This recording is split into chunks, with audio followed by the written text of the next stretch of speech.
Si je vous dis les phrases suivantes, ah, me semble que c'est assez, là, je suis tellement fatiguée, je suis déprimée, puis j'arrive pas à m'en sortir, et pourtant ma situation, me semble qu'elle n'est pas si pire que ça. Ou encore, oh my God, depuis que j'ai su que cette situation-là s'en vient, j'ai des palpitations, j'en dors plus, j'ai mal au cœur, j'ai mal au ventre, puis pourtant c'est niaiseux, là, je devrais pas me sentir comme ça, la situation n'est pas si grave.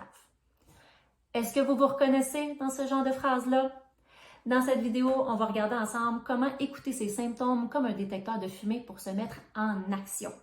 Si ce n'est pas déjà fait, je vous invite à vous abonner à ma chaîne YouTube et à ma page Facebook pour en apprendre un peu plus sur la psychoéducation pour la clientèle adulte et avoir des outils que vous pouvez appliquer dans votre quotidien.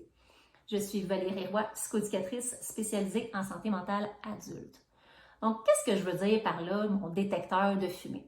Un détecteur de fumée, on s'entend que c'est obligatoire, hein, qu'on habite dans une maison ou un appartement, on est obligé d'en avoir un. Et pourtant, quand il part, c'est-tu agressant ça, rien qu'un peu? Mais qu'est-ce qu'on fait quand il part? On se met en action, on analyse, qu'est-ce qui se passe? C'est ma toast qui brûle ou les rideaux sont en feu et j'appelle les pompiers? C'est un peu le parallèle que je veux vous faire avec vos symptômes. On a tous un détecteur de fumée qui va nous crier de différentes façons.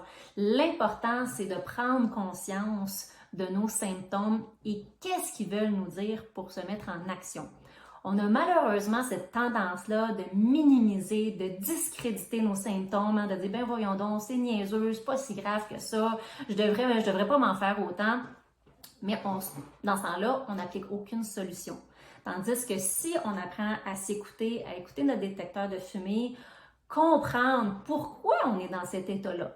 On n'a pas nécessairement cherché des causes rationnelles, mais juste comprendre, puis d'accueillir, peu importe quelle est la raison, et poser les bonnes actions ensuite.